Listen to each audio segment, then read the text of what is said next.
আমি দেবাংশু স্যার বলছি। আজ গণিতের উৎসবে সকলকে স্বাগত। এসো আনন্দে অঙ্ক কষি, অঙ্ক বুঝি, অঙ্ক দেখি, ডুবে যাই পাটিগণিত, বীজগণিত, জ্যামিতি আর কাটাকুটির জগতে। ভয় নেই, আমি তো আছি। ছাত্ররা, এই নবম শ্রেণী সিলেবাসে আমাদের কিরম ধরনের প্রশ্ন আছে জানো তো? ধর তোমাকে দুটো সংখ্যা দিয়ে দিল, দিয়ে বলে এদের মাঝখানে চারটে সংখ্যা বের করো। তা প্রশ্নটাকে কিরম আছে? দুটো সংখ্যা দিতে পারে, তারা দুজনই মূলদ হতে পারে, একজন মূলদ একজন অমূলদ হতে পারে, কিংবা দুজনই অমূলদ হতে পারে।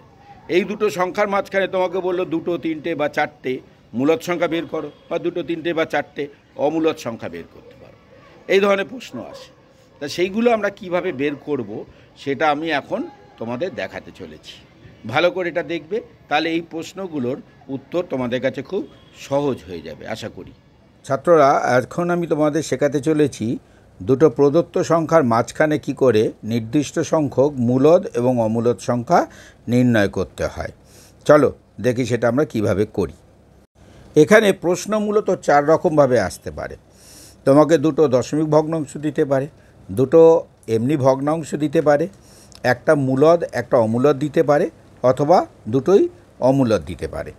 আমরা এরকম দুটো করে সংখ্যা দেওয়া থাকবে, তাদের মাঝে আমাকে কিছু সংখ্যক মূলদ এবং অমূলদ বের করতে হবে। আমি এখানে চারটে করে মূলদ এবং চারটে করে অমূলদ সংখ্যা বের করব। প্রথমে যে ভগ্নাংশ দুটো নিয়েছি তারা হচ্ছে 1/3 আর 1/7। এই দুটো ভগ্নাংশের মাঝে আমি চারটে মূলদ এবং চারটে অমূলদ বের করতে যাচ্ছি। এইটা আমি দুটো পদ্ধতিতে বের করব। প্রথমে একটা পদ্ধতি দেখাবো, পরে আর একটা পদ্ধতি আমি দেখাবো। প্রথমে আমি ভগ্নাংশ দুটোর হর সমান করে নেব, তারপরে তাদের লব দুটোকে আমি এমনভাবে পরিবর্তিত করব হর সমান রেখে, যাতে লবের পার্থক্য, যেহেতু আমি এখানে চারটে বের করতে যাচ্ছি তাই চারের বেশি হয়। আমি প্রথম যে উদাহরণটা নিয়েছি তাতে দেখবে হর সমান নেওয়ার পর চারের লবের পার্থক্যটা চারের বেশি থাকছে না। তাহলে দেখো আমি কিভাবে সেই পার্থক্যটাকে আমি চারের বেশি করে নিচ্ছি। লবের পার্থক্য যদি চারের বেশি করতে চাও তাহলে তোমাকে কী করতে হবে? সেই সংখ্যাটাকে একের থেকে বড় কোনো সংখ্যা দিয়ে লব এবং হরকে গুণ করতে হবে। যেমন আমি ইচ্ছে করলে 2/2 দিয়ে গুণ করতে পারি, 3/3 দিয়ে গুণ করতে পারি। অর্থাৎ লব আর হরকে আমি 2 দিয়ে গুণ করলাম, লব আর হর দুজনকেই আমি 3 দিয়ে গুণ করলাম, লব আর হর দুজনকে আমি 4 দিয়ে গুণ করলাম। এরকম আমরা করে নিতে পারি। এখানে যেমন আমি লব এবং হরের দুটোকেই 2 দিয়ে গুণ করেছি, তাই দেখো 2/2 দিয়ে গুণ করা হয়েছে। এই গুণ করার ফলে দেখো 7/21টা হয়ে গেছে 14/42 এবং 3/21টা হয়ে গেছে 6/42। এখন লক্ষ্য করো এদের লব দুটোর মধ্যে তফাৎ হয়ে গেছে 14 আর 6-এর তফাৎ 8। তার মানে এখন যেহেতু তফাৎ হয়ে গেছে 8, তাহলে মাঝখানে আমার 7টা পূর্ণ সংখ্যা আছে, আর আমার লাগবে কটা? 4টে।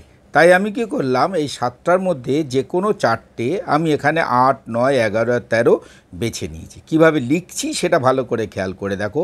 আগে যে লবগুলোর মধ্যে সবচেয়ে ছোট লব ছিল 6 আর সবচেয়ে বড় লব ছিল 14। তাই আমি এটা এরমভাবে লিখলাম, 6 << করে লিখতে হবে। ভগ্নাংশ দুটোকে 2/2 দিয়ে গুণ করে ফেলার পর তাদের হর কত হয়ে গেছিল? 42। তাই আমি এখন কি করব? এই যে চারটে সংখ্যা বেছে নিলাম তাদের সবার তলায় হরে আমি একটা করে 42 লিখে দেব, দিলে আমি সংখ্যাগুলো পেয়ে যাব। এবার সবশেষে এটা গুছিয়ে সুন্দর করে উত্তরটা লিখে ফেলো তো। ঠিক এইভাবে উত্তর লিখবে। তোমাকে যেহেতু প্রশ্ন করা হয়েছিল যে চারটি মূলদ সংখ্যা লেখো, তাই এখানে উত্তরটা এভাবে হবে, প্রদত্ত সংখ্যা দুটির মাঝখানে চারটি নির্ণীত মূলদ সংখ্যা হলো এত, এত, এত এবং এত। এখানে একটা কথা বলে রাখি, এখানে তুমি চাইলে এখানে কাটাকুটি করতেও পারো, কাটাকুটি না করে এরকম সব কটার তলায় 42 করে উত্তরটা দিতে পারো, তাতে কোনো অসুবিধা নেই, কোনো নম্বর কাটা যাওয়ার কথা নয়। এবার আসি মূলদ সংখ্যা নির্ণয়ের দ্বিতীয় পদ্ধতিতে। এই দ্বিতীয় পদ্ধতিটা আমার খুব প্রিয় পদ্ধতি, নিশ্চয়ই এটা তোমাদেরও ভালো লাগবে। এই পদ্ধতিতে আমরা কি করি, যে কোনো সংখ্যা দিক না কেন, মূলদ অমূলক যাই হোক, তাকে আমরা দশমিক ভগ্নাংশে পরিণত করে নিই। এবং দশমিক ভগ্নাংশে দেখা গেছে সাধারণত দশমিকের পর 3 ঘর পর্যন্ত বের করলেই আমাদের কাজ হয়ে যায়। তবে কিছু কিছু ক্ষেত্রে, ব্যতিক্রমী ক্ষেত্রে 4 ঘর বা 5 ঘর পর্যন্ত বের করতে দেয়, হতে পারে, কিন্তু সে পর্যন্ত আমাদের যেতে হবে না। আশা করি 3 ঘর পর্যন্ত বের করলেই হয়ে যাবে। যেমন এখানে আমি 1-3 এবং 1-7কে 3 ঘর পর্যন্ত বের করে নিয়েছি, 0.333 এবং 0.142। এবার আমি কি করব, এদের দশমিক বিন্দুগুলো তুলে দেব। দশমিক বিন্দু তুলে দিলেই আমরা দুটো পূর্ণ সংখ্যা পেয়ে যাব। যেমন এখানে আমি 333 আর 142 পেলাম, যদিও আমি ভুল করে সেটাকে 143 লিখে ফেলেছি। এবার দেখো 333 আর 142-এর মধ্যে তফাৎ অনেকটাই আছে, যথেষ্ট, 4-এর বেশি। ফলে এর মাঝখানে 4টে সংখ্যা পেতে আমাদের কোনো অসুবিধেই হবে না। তাই আমি কী করলাম, 142 আর 333-এর মাঝখানে 4টে সংখ্যা, এই ধরো 150, 180, 190 এবং 300 বেছে নিলাম আমার পছন্দ মতো। তোমার পছন্দ মতো তুমি যে কোনো সংখ্যা বাছতে পারো। এবার দেখো দশমিক তোলার আগে দশমিকের পর ক ঘর ছিল? 3 ঘর। তাই আমি কি করব, যে সংখ্যাগুলো পেলাম এই 150, 180, 190 এবং 300-র পর ডান দিক থেকে 3 ঘর পর দশমিক বসিয়ে দিলাম। তাহলে কি হলো, 150টা হয়ে গেল 0.150, তা 180টা হয়ে গেল 0.180। এটা কীভাবে লিখতে হয় সেটা ভালো করে খেয়াল করে, এরকম লেস দেন করে লিখতে হবে। 143 লেস দেন 150 এরকম। আবার শেষে 0.143 লেস দেন 0.150 এরমভাবে লিখতে হয়। কিন্তু যেই লিখলে তুমি কিন্তু 4টে মূলদ সংখ্যা পেয়ে গেলে। তারা কি 0.15, 0.18, 0.19 এবং 0.3। এবার এটা গুছিয়ে উত্তর লিখে ফেলো দেখি। এবার আসা যাক অমূলদ সংখ্যা কি করে নির্ণয় করবে। এতক্ষণ মূলদ নিয়ে আলোচনা করলাম, এবার অমূলদ। এই অমূলদ সংখ্যা নির্ণয় করার আমাদের দুটো ধাপ। প্রথম ধাপে আমরা কি করব, ওই সংখ্যাগুলোর মাঝখানে যেটা যতগুলো অমূলদ বের করতে বলবে ততগুলো মূলদ সংখ্যা বের করে নেব, যেটা আমরা অলরেডি শিখে নিয়েছি। এবার আমরা কি করব, সেই ভগ্নাংশগুলোকে, মূলদ সংখ্যাগুলোকে দশমিক আকারে প্রকাশ করে তার শেষে এই অনাবৃত অসীম একটা শ্রেণী জুড়ে দেব। কীরকম, এদিকে ভালো করে দেখো, আমি বেশ রংচং দিয়ে লিখে দিয়েছি যাতে তোমাদের ব্যাপারটা মনে থাকে। লক্ষ্য রাখো, প্রত্যেকটা ভগ্নাংশে পরে যেটা জুড়েছি সেটা কিরম, 10, 1-এর পর আবার একটা 0 বেড়ে গেল, আবার 1-এর পর আরও একটা 0 বেড়ে গেল, এরকমভাবে একটা ডট ডট ডট ডট করে লিখে দেবে। তাহলে এটা অনাবৃত অসীম একটা দশমিক হয়ে যাবে।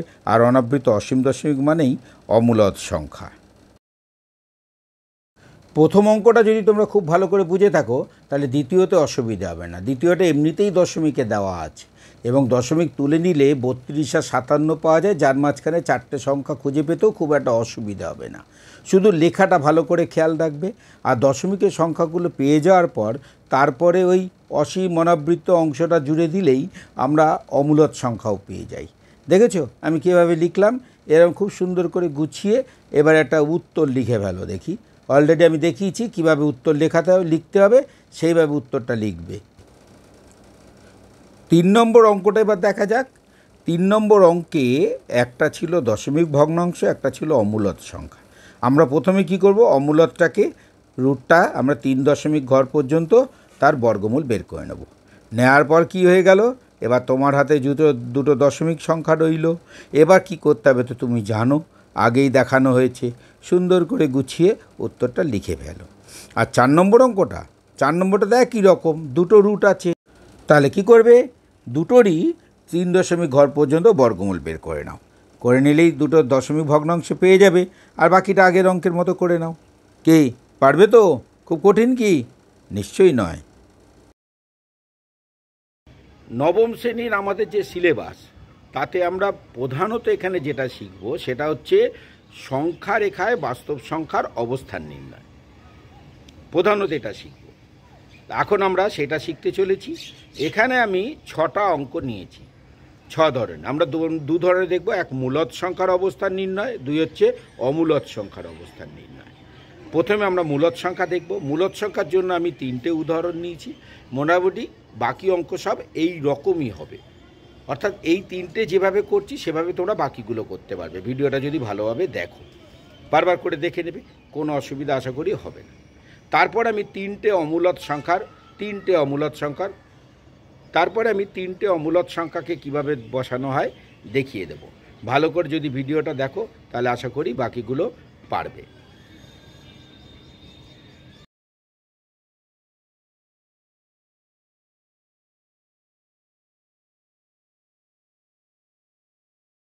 চলো এখন আমরা শিখি সংখ্যা রেখায় মূলদ সংখ্যার অবস্থান আমরা কিভাবে নির্ণয় করব। আমি উদাহরণ হিসেবে তিনটে মূলদ সংখ্যা নিলাম, একটা 3.2-5, একটা -4.4-7 এবং 12.235। প্রথমে একটা সরল রেখা আঁকো, তার দুদিকে +∞ এবং -∞ লেখো। তারপরে কি করো, এর উপরে গোটা 8 বিন্দু নাও 1 সেন্টিমিটার পর পর, যার মধ্যেই মাঝের দুটোকে নাম দাও 3 এবং 4, যেভাবে আমি দিয়েছি, এবং তার দুদিকে দুটো দুটো করে দেখালেই হবে। আমি যদিও 3টে দেখিয়েছি, 5, 6-এর পরই ডট ডট দেওয়া যেত, এদিকে 1, 2, 1-এর পরই ডট ডট দেওয়া যেত। আমি যে সংখ্যাটার অবস্থান নির্ণয় করতে চাইছি সেই সংখ্যাটা 3-এর থেকে বড় আর 4-এর থেকে ছোট, তাই আমি 3 আর 4টাকে একটা গোল দিয়ে ঘিরে দিলাম, হাইলাইট করলাম। এবার আমরা যে সংখ্যাটাকে বের করতে চাচ্ছি তার অবস্থান হচ্ছে 3 থেকে 4-এর মাঝে। সেই জন্য আমাকে কী করতে হবে, 3 থেকে 4-এর মাঝের অংশটাকে বিবর্ধিত করতে হবে। তার জন্য আমি কি করলাম, আর একটা সংখ্যা রেখা টানলাম, এবং সংখ্যাটা যেটা আমি বের করতে চাইছি তার হরে যেহেতু 5 আছে, আমি কি করব, 6টা ডট নেব 1 সেন্টিমিটার পর পর। অর্থাৎ এটা দ্বারা আমি বোঝাতে চাইছি 3 থেকে 4-এর মাঝের অংশটাকে 6টা ডট নিলে দেখবে সমান 5টা ভাগে বিভক্ত হয়ে যাবে। তার মানে এই যে এক একটা করে ছোট ছোট ভাগ, এই এক একটা ভাগ হচ্ছে 1/5 করে। তাহলে একদম বাদিকে লিখলাম 3, তাহলে তার পরেরটা হবে 3.1/5, তারপরেরটা হবে 3.2/5, এরমভাবে আমি পরপর সংখ্যাগুলো বসিয়ে যাব। এবার দেখো, তুমি যদি 3 থেকে 4 পর্যন্ত মাপো স্কেল দিয়ে, পাবে তুমি 5 সেন্টিমিটার। অর্থাৎ 3 এবং 4-এর মধ্যে তফাৎ কিন্তু 1, অর্থাৎ আমি 5 সেন্টিমিটার দিয়ে 1কে বোঝাচ্ছি। তাহলে 1 সেন্টিমিটার দিয়ে আমি কতকে বোঝাচ্ছি, 1/5। তাহলে এই লাইনে স্কেল কিন্তু 1 সেন্টিমিটার = 1/5 বা 0.2। আমরা কিন্তু আমাদের কাঙ্ক্ষিত সংখ্যাটা পেয়ে গেছি। দেখো, পি বিন্দুটাই 3.2/5, আমরা এটা নাম দিয়ে দিলাম পি। আমাদের কাজ কিন্তু প্রায় শেষ, পুরো শেষ হয়নি এখনও। এখানে ছেড়ে দিলে কিন্তু সঠিক হবে না, কাটা যাবে। আর কি কি বাকি আছে, অ্যারো দিতে হবে। অ্যারো মানে কি, 3 থেকে 3-এ, 4 থেকে 4-এ। এই যে 3 থেকে 4 অংশটাকে তুমি বিবর্ধিত করেছো, সেটা বোঝানোর জন্য এই অ্যারোটা আমাদের দিতে হবে। আর কি, চিত্র পরিচিতি লিখতে হবে। আর এখনও কিন্তু একটা জিনিস বাকি রয়ে গেল, সেটা কি, একক লিখতে হবে। প্রথম সংখ্যা রেখাটায় আমাদের একক ছিল 1 সেন্টিমিটার মানে 1 একক, আর দ্বিতীয়টাতে 5 সেন্টিমিটার মানে 1 একক। এই দুটো লিখে দিতে হবে পাশে। এবার আসা যাক আমাদের দ্বিতীয় সংখ্যা, অর্থাৎ -4.4/7। এখানেও একই রকমভাবে আমরা সংখ্যা রেখা আঁকবো। মাঝের -4.4/7 যেহেতু -4 আর -5-এর মাঝখানে, তাই এই দুটো আমরা হাইলাইট করব, এবং তার ওপাশে দুটো এপাশে দুটো দেখাবো। খেয়াল করে দেখো, জিরো দেখিয়েছি আমি, কিন্তু জিরোটা দেখানো কিন্তু বাধ্যতামূলক নয়। তুমি ইচ্ছে করলে -4-এর ডান দিকে -3, -2 করে ডট ডট ডট ডট দিয়ে দিতে পারতে, অথবা ডট ডট দিয়ে একটা জিরো দেখাতে পারতে। আমরা যে সংখ্যাটার অবস্থা নির্ণয় করতে চাচ্ছি সেটা যেহেতু -4 থেকে -5-এর মধ্যে, তাই সেটাকে আমাদের হাইলাইট করতে হবে। এবার আমরা এই -4 থেকে -5-এর অংশটাকে বিবর্ধিত করব। তার জন্য আবার একটা নাম্বার লাইন আঁকতে হবে। আর এখানে খেয়াল করে দেখো, হরে আছে 7, তাই 7 + 1 মানে 8টা দাগ নিতে হবে 1 সেন্টিমিটার পর পর। অর্থাৎ প্রথম এবং শেষ দাগের মাঝখানে দেখা যাবে 7 সেন্টিমিটার। অর্থাৎ আমি 7 সেন্টিমিটারকে আমি একক ধরছি। অর্থাৎ আমার এই প্রত্যেকটা ভাগের মান হলো 1/7 করে। তাহলে একদম ডান দিকেরটা যদি -4 হয়, তার বাদিকেরটা হবে -4.1/7, তারপরটা -4.2/7, তারপরটা -4.3/7, এরমভাবে -5 পর্যন্ত মার্ক করতে। দেখো, আমরা যে সংখ্যাটা চাইছি -4.4/7 কিন্তু আমরা পেয়ে গেছি, তাই সেটাকে একটু হাইলাইট করে তার নাম দিয়ে দিলাম পি। এখনও কাজ শেষ হয়নি, তীরচিহ্ন দিতে হবে আগের মতো করে, আর চিত্র পরিচিতি আর একক লিখতে হবে। এবার দেখা যাক আমাদের তৃতীয় সংখ্যাটা। এটা কিন্তু দশমিক সংখ্যা, ভগ্নাংশ, এবং 12-র পরে 3টে দাগ আছে। এখানে 12 সংখ্যাটা ইম্পর্টেন্ট, বুঝতেই পারছো। শূন্য থেকে শুরু করলে অনেক দূর যেতে হবে। দেখো আমি শূন্যটা কীভাবে কায়দা করে দেখিয়েছি। আমি কী করি, মাঝখানে, এটা যেহেতু 12 এবং 13-র মাঝখানে, 12 এবং 13কে মাঝখানে রেখে তারপর ওদিকে দুটো দেখিয়েছি, এদিকে দুটো, বাদিকে দুটো দেখিয়ে তারপর ডট ডট ডট ডট দিয়ে শূন্যটা দেখিয়ে দিয়েছি। যদি শূন্য দেখাতেই চাও তাহলে সেটা দেখবে। এভাবে পাশে স্কেলটাও লিখবে। এবার আমি এই 12 থেকে 13-র মাঝের অংশটাকে এনলার্জ করব, বিবর্ধিত করব। সেজন্য আমি একটা দ্বিতীয় সংখ্যা রেখা রাখলাম। এখানে খেয়াল রাখো, এখানে যেহেতু দশমিক ভগ্নাংশ, তাই 10 যোগ 1 11। আমরা সবসময় 11টা করে দাগ টানব।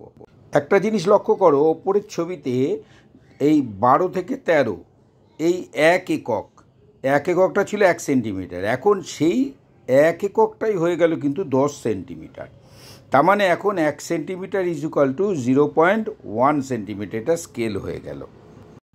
তাহলে 1 সেন্টিমিটার যদি 0.1 একক হয়, তাহলে বুঝতে পারছো 12-র পরের ঘরটা হয়ে যাবে 12.1, তারপরটা 12.2, তারপরটা 12.3, তারপরটা 12.4।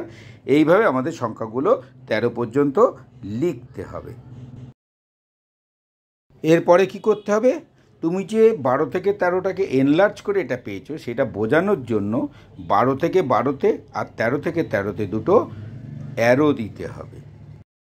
এবার একক লেখার পালা। আমরা একটু আগে হিসাব করেছি এককটা কত, 1 সেন্টিমিটার ইজ ইকুয়াল টু 0.1 একক। এই ছবিটা লক্ষ্য করলে দেখো 12.1, 12.2, 12.3, 12.4 থেকে 12.9 পর্যন্ত সব সংখ্যাগুলোর অবস্থান কিন্তু এখানে আমরা পেয়ে গেলাম। অর্থাৎ আমাকে যদি 12.3 বের করতে বলতো, তাহলে আমাদের এই দুটো সরলরেখা আঁকলেই কাজটা হয়ে যেত। আমরা এখানে যে সংখ্যাটা বের করতে চাইছি অবস্থান, সেটা হচ্ছে 12.2 থেকে 12.3-এর মাঝখানে। এই জন্য দেখো 12.2 আর 12.3কে আমি লাল করে মার্ক করে দিয়েছি। এবার আমি এই অংশটাকে বিবর্ধিত করব। তার জন্য আমাকে ঠিক আগের মতো করে আর একটা ছবি আঁকতে হবে। তাতেও ঠিক ওই যেহেতু দশমিক, 11টা দাগ থাকবে। আর একদম বাঁদিকেটা থাকবে 12.2, একদম ডান দিকেটা থাকবে 12.3, এবং মাঝের অংশ 10টা ভাগ হওয়াতে প্রত্যেকটা ভাগ হচ্ছে 0.01। তার মানে বাকি অংশগুলো কত হবে, 12.21, 12.22, 12.23 করতে করতে 12.29, তারপরে 12.3। এবার তীর চিহ্ন দেওয়ার পালা। 12.2 থেকে 12.2 আর 12.3 থেকে 12.3-এ দুটো তীর চিহ্ন পড়বে। খেয়াল করে দেখো সংখ্যারেখার এই ছবিটায় 12.21 থেকে 12.29 পর্যন্ত সবকটা সংখ্যাই আছে। অর্থাৎ তোমাকে যদি 12.24 বের করতে বলতো, তাহলে এই ছবিটা আঁকার পরই তুমি 12.24 চিহ্নিত করে দিতে পারতে। আমরা যে সংখ্যাটা বের করতে চাইছি সেই সংখ্যাটা এখনও এখানে আসেনি। সেটা হচ্ছে 12.235, অর্থাৎ এটা 12.3 থেকে 12.4-এর মধ্যে আছে। সেজন্য আমি ওই অংশটাকে আলাদা করে মার্ক করেছি। এবার স্কেল লেখার পালা। আগের লাইনটায় একক ছিল 0.1, এখন হবে 0.01, অর্থাৎ একটা করে 0 বাড়তে থাকবে। এবার আমরা এই চিহ্নিত অংশটা, অর্থাৎ 12.23 থেকে 12.24-এর মাঝের অংশটাকে বিবর্ধিত করব। এর জন্য আমরা কি করব, আবার একটা সংখ্যা রেখা আঁকতে হবে এবং সেখানে আবার 11টা দাগ দিতে হবে। একদম ডান দিকে 12.24 এবং বাঁদিকে 12.23 বসবে।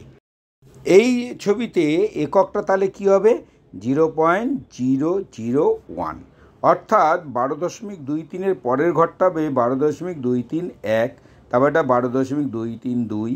এইভাবে আমরা 12.24 পর্যন্ত মার্ক করব। এরপরে সময় হলো তীর চিহ্ন দেওয়ার। প্রথমে 12.24 থেকে 12.24 আর 12.23 থেকে 12.23 পর্যন্ত আবার তীর চিহ্ন দিতে হবে। তাকিয়ে দেখো আমরা যে সংখ্যাটা খুঁজছি সেটা এসে গেছে। হুররে, এবার আমাদের আঁকা শেষ। না, একটু বাকি আছে। আবার এখানে স্কেলটা লিখতে হবে। আর তারপর কি লিখতে হবে, চিত্র পরিচিতি।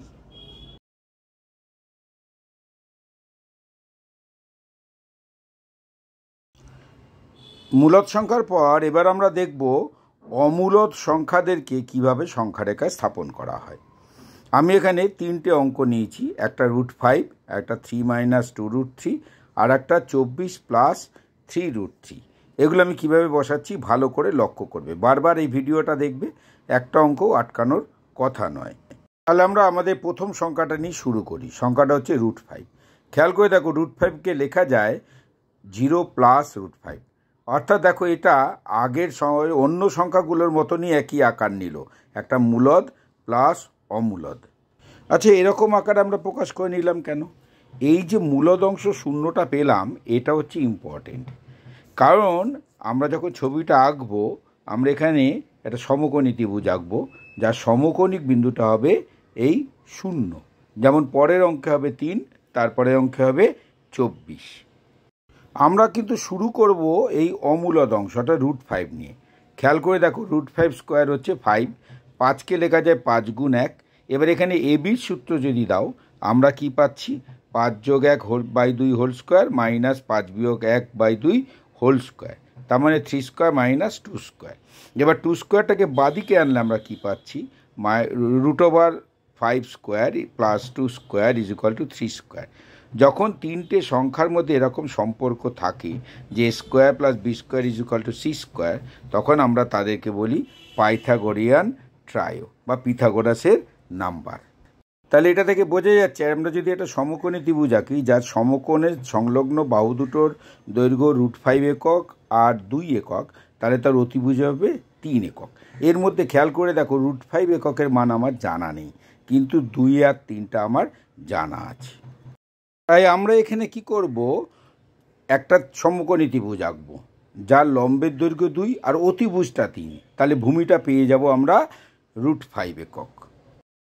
আবারও একবার মনে করিয়ে দিই, যেহেতু √5 = 0 + √5, সেহেতু 0 সংখ্যাটা এখানে খুব গুরুত্বপূর্ণ। যেমন পরের অঙ্কে 3টা গুরুত্বপূর্ণ, তারপরের অঙ্কে 24টা গুরুত্বপূর্ণ, কারণ আমরা সংখ্যা রেখায় ওই বিন্দুতে, অর্থাৎ এই অঙ্কে 0-তে, পরের অঙ্কে 3-এ এবং তারপরের অঙ্কে 24-এ সংখ্যা রেখার ওপর একটা লম্ব আঁকবো। সেই জন্য আমরা প্রথমে কি করব, ঠিক আগের মতো করে একটা সংখ্যা রেখে এঁকে নেব, যার ঠিক মাঝখানে থাকবে 0 বিন্দুটা। দেখেছো, 0টাকে আমি লাল দিয়ে মার্ক করলাম। এবার আমি 0-তে ওই সংখ্যা রেখার ওপর একটা লম্ব টানব। একটা সরল রেখার একটা বিন্দুতে লম্ব আঁকার অনেক রকম পদ্ধতি আছে, তোমার যে পদ্ধতিটা পছন্দ সেই পদ্ধতিতে লম্ব টানবে, লম্বটা সঠিক হওয়া নিয়ে কথা। আমি লম্বটা একটা নাম দিয়ে দিলাম OA। এবার এই OA থেকে আমরা লম্বটার দৈর্ঘ্য পেয়েছিলাম 2, তাই 2 একক কেটে নেব।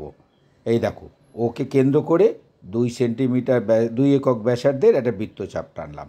টানলে আমি OB একটা বিন্দু পেলাম, এই বিন্দুটার নাম দিলাম B। আর OBর দৈর্ঘ্য যেহেতু 2, সে 2টা আমরা লিখে দিলাম, এরকমভাবে লিখে দিতে হবে পাশে। এবার এই যে B বিন্দুটা পেলাম, এই B বিন্দুকে কেন্দ্র করে আমি একটা 3 একক ব্যাসার্ধের বৃত্তচাপ টানবো। এই 3 একক ব্যাসার্ধটা নেওয়ার জন্য আমি কি করলাম, প্রথমে কম্পাসের কাঁটাটাকে ওতে বসালাম, 0-তে বসালাম, তার পেন্সিলটাকে আমি 3-এ বসালাম, তাহলে 3 একক হয়ে গেল। এবার আমি কাঁটাটাকে বিতে বসিয়ে আমি বৃত্তচাপটা টানবো। কোন দিকে টানবো? ওয়ের ডান দিকে। খেয়াল রাখো, ওয়ের ডান দিকে। কেন ডান দিকে বলো দেখি, কেন ডান দিকে? দাঁড়াও, সেই প্রশ্নের উত্তর দিচ্ছি। আগে তো এই বিন্দুটাটা নামকরণ করি, যে বিন্দুটা পেলাম তার নাম দিলাম P। এবার আমরা সেই প্রশ্নটাই আসি যে কেন ডান দিকে বৃত্তচাপ টানলাম।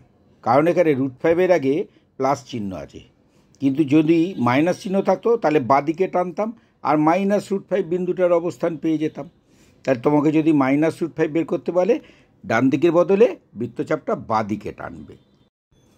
আর এই যে P বিন্দুটা আমরা পেয়েছি, এটাই হলো সংখ্যা রেখায় √5 সংখ্যাটির অবস্থান। তাহলে আরেকবার দেখে নেওয়া যাক, এত কসরত করার পর আমরা কি ছবি আঁকলাম। এই হচ্ছে আমাদের আঁকা সেই ছবি। আমাদের কাজ কিন্তু এখনও শেষ হয়নি, প্রায় শেষ। এরপর কি করতে হবে? এরপর হচ্ছে সুন্দর করে একটা চিত্র পরিচিতি আঁকতে হবে, আর তারপর অতি অবশ্যই যেটা লিখতে হবে সেটা হচ্ছে স্কেল।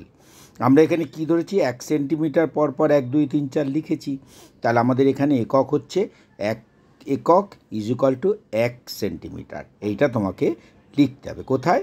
ছবির একটু ওপরের দিকে লিখে দিতে হবে। আমি ঠিক যে জায়গায় লিখছি সেই জায়গাটা একটু ফলো করো। এবার আমরা আসি আমাদের দ্বিতীয় অমূলদ সংখ্যা 3 - 2√3। এখানে খেয়াল করে দেখো 3 - 2√3 আছে। মাইনাস থাকলে কিন্তু অঙ্কন পদ্ধতি একটু আলাদা। এখানে আমরা 3 বিন্দুটাতেই কিন্তু লম্ব আঁকবো।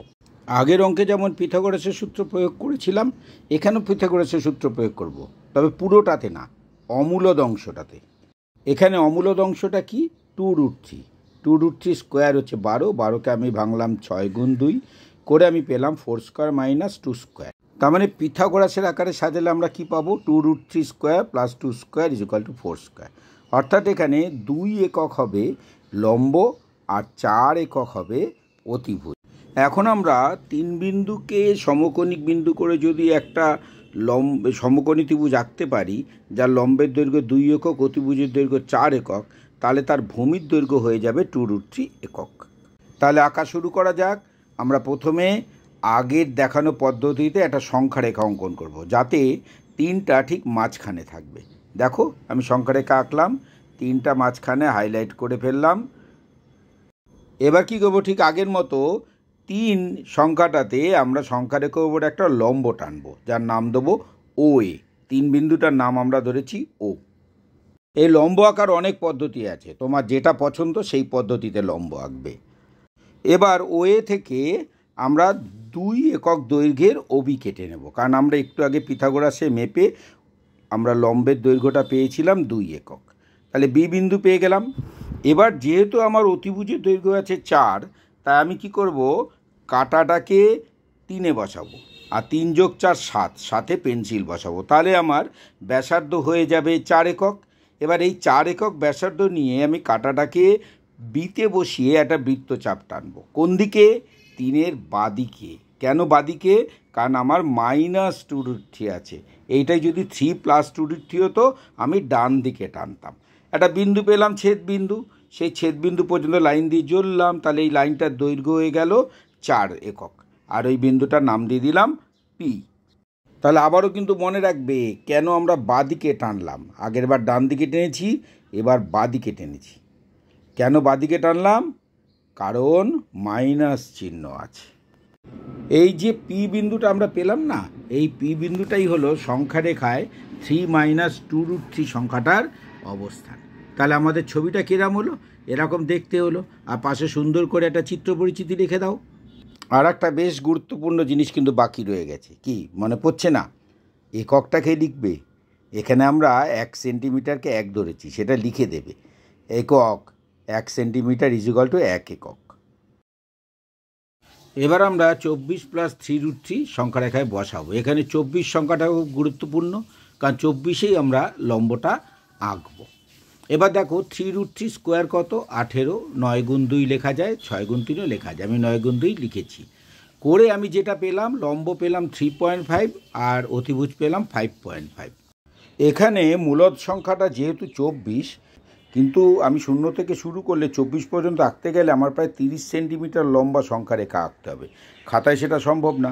তাই দেখো আমি কিরকম কায়দা করে করলাম, 24-এর বাদিকে 2 লিখে তারপর ডট ডট দিয়ে 30 0 লিখে দিলাম, যদি আমি 0 দেখাতে চাই। তবে এ প্রসঙ্গে বলে রাখি, 0টা দেখাতে হবেই এরকম কোনো বাধ্যবাধকতা আছে বলে আমি মনে করি না। তবে এরমভাবে তোমরা লিখতে পারো। 24-এর বাদিকে দেখো 23 22 লিখে তারপর ডট ডট 0 লিখলাম। তার মানে বোঝাবে মাঝখানে অন্যগুলো আছে। এবার দেখো এই যে ও দিয়েছি, 24কে আমরা ও নাম দিয়েছি। এই ওতে আমরা সংখ্যা রেখার উপর একটা ওয়ে লম্ব টানবো। আগে যেভাবে টেনেছি ঠিক সেভাবেই আমরা লম্বটা টানবো। তোমরা যেভাবে লম্ব টেনে পছন্দ সেভাবেই টানবে। এবার এই ওয়ে থেকে আমরা যেটা লম্ব পেয়েছিলাম 3.5, সেই দৈর্ঘ্যের একটা ওবি কেটে নেব। তার জন্য আমি কি করব? কাটাটা প্রথমে ওতে বসাবো, তারপরে 3.5, 24 + 3.5 হচ্ছে 27.5-এ পেন্সিলটা বসাবো, বসিয়ে বৃত্তচাপটা টেনে দেবো। দিয়ে এখানে ওবিটা ইজ ইকুয়াল টু 3.5 সেন্টিমিটার লিখে দিতে হবে। এবার বিকে কেন্দ্র করে আমরা 5.5 একক দৈর্ঘ্যে ব্যাসার্ধ নিয়ে একটা বৃত্তচাপ আঁকবো। তার জন্য প্রথমে কাটাটা 24-এ বসাবো, তারপরে 5.5 + 24 যোগ করলে 29.5-এ পেন্সিলটা বসাবো। তারপরে আমরা কাটাটা বিতে বসিয়ে বৃত্তচাপ টেনে দেবো। দিলে আমরা একটা ছেদবিন্দু পাবো, সেটা যোগ করে তার নাম দেবো P এবং দৈর্ঘ্যটা 5.5 লিখে দেবো। এবার প্রশ্ন হচ্ছে কেন ডান দিকে টানলাম, সেটা এতক্ষণ এর আগের অঙ্কগুলোতে আমরা বারবার আলোচনা করেছি, সেটা নিশ্চয়ই এখানে আর বলতে হবে না। তাহলে আমাদের ফাইনাল ছবিটা কিরম হলো, এই দেখো, এই হলো আমাদের ফাইনাল ছবিটা। এবার দেখো এই ছবিটা কি শেষ? উত্তর হচ্ছে হ্যাঁ শেষ। এখানে যে পি বিন্দুটা পেলে সেটাই হচ্ছে সংখ্যারেখার 24+3√3 সংখ্যাটার অবস্থান। তাহলে আমাদের ফাইনাল কি হলো? তাহলে ফাইনালি তোমাদের খাতায় এরকম একটা ছবি থাকবে। অবশ্যই ছবিটা এতটা রংচঙে হবে না, হওয়ার দরকার নেই, সবই পেন্সিলে হবে। আচ্ছা, একটু মনে করার চেষ্টা করো তো, কিছু কি বাদ রয়ে গেল? কোনোভাবে কি কোনো নম্বর কাটার চান্স রয়ে গেল? মনে পড়ছে না? তাহলে আমি মনে করিয়ে দিই। এককটা কে লিখবে? কি একক লেখার কথা ভুলে গেছিলাম, তাই তো? এইভাবে আমি সব ভুলে যেতাম, আর কেউ মনে করিয়ে দেওয়ার কেউ ছিল না। আর তার ফলেই আমার জীবনে সেই 13 বছরের দুর্ঘটনাটা ঘটেছিল। যাক, এটা কিন্তু তোমরা শুধু রাখবে, বাইরে কেউ যেন জানতে না পারে, গোপন রাখবে, হ্যাঁ, প্রেস্টিজের ব্যাপার একটা।